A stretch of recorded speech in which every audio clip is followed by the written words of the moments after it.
And I want to thank you for joining us for our final performance of the fall season.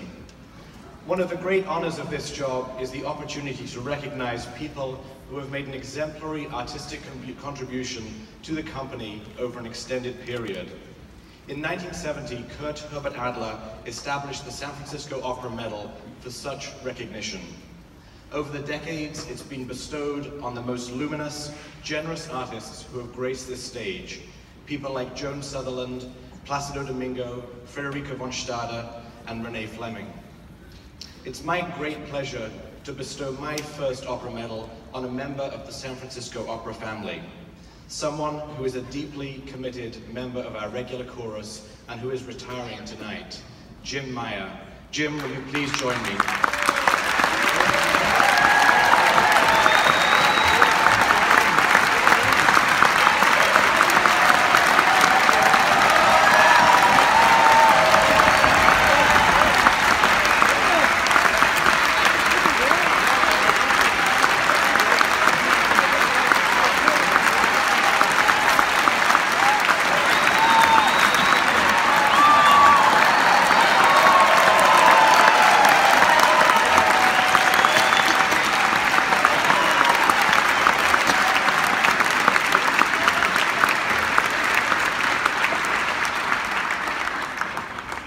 Jim joined the chorus in 1974, making him the longest-serving current member of the chorus. Over 43 years, he has brought the finest artistry to this stage night after night, in some 3,000 performances of around 150 different operas. He's had solo roles in operas like Dialogues of the Carmelites, Billy Budd, La Gioconda, and Falstaff. He invests himself completely in every moment on stage, and he understands the impact that the chorus can have on the audience's appreciation of the whole opera.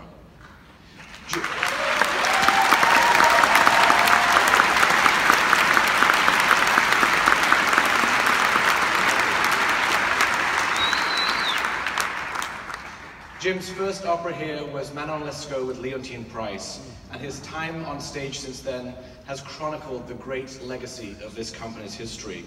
Some of his favorite moments have included Andrea Chenier with Placido Domingo, Turandot with Pavarotti and Caballé, Daughter of the Regiment with Beverly Sills, and Ariodante with Susan Graham. Jim has cherished these moments on stage, just as so many of us have as well. Jim's just been a little bit closer to the action than most of us.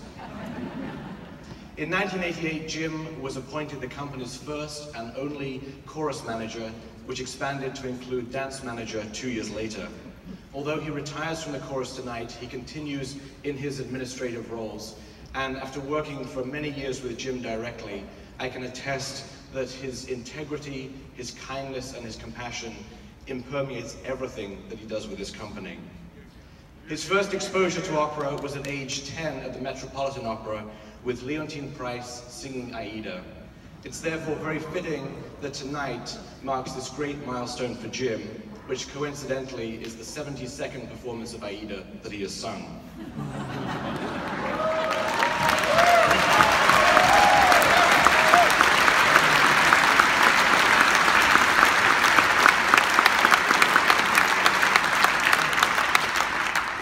Jim, through your integrity, through your artistry, and through your collegiality, you embody completely the spirit of San Francisco Opera. You inspire all of us who have been privileged to work with you, and you have delighted the audiences who have seen you over so many decades on this stage. Although we're saddened tonight that you're retiring, it gives me the great pleasure to honor your legacy with the San Francisco Opera Medal.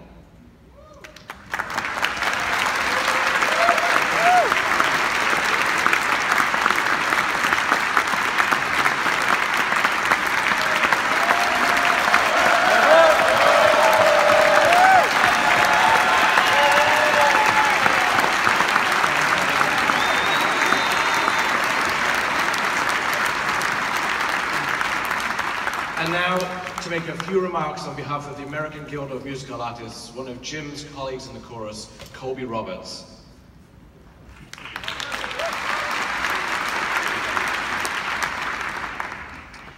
It's an honor to be asked to speak on behalf of AGMA, the union that represents the principal artists, the chorus, the dancers, and the production staff here at San Francisco Opera.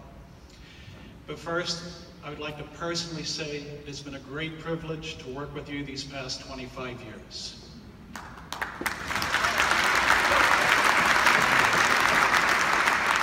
We have a few gifts from the AGMA shop to honor your time and tenure here. We have a specially made card signed by all the members of the AGMA shop.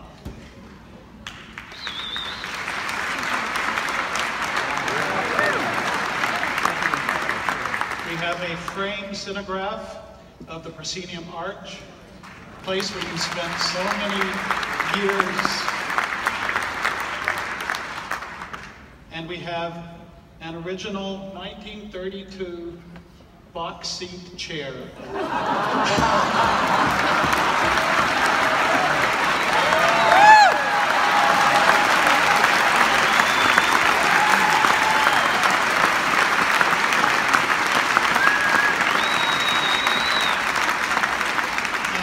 Last but not least, a bottle of champagne with which you may celebrate all your accomplishments.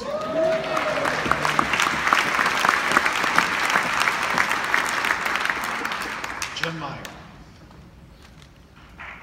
Thank you, Ladies and gentlemen, thank you, chorus, orchestra, dancers, production staff, stage crew, everybody I work with and have worked with all of these years.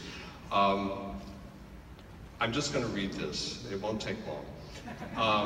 Thank you all so very much. Your kind words mean the world to me, as do those of my wonderful colleagues here on stage, in the pit, backstage, the basement, dressing rooms, makeup rooms, production and tech offices, the myriad offices throughout the company. It takes quite a village to do what we do, but it is a great place to live, actually. I knew I'd found a home here at the Opera when I began in 1974, and it has never let me down, even when the rains leaked through the fly tower onto the Onegin sets, or the earth shook and forced us to carry on elsewhere, those many, many years ago.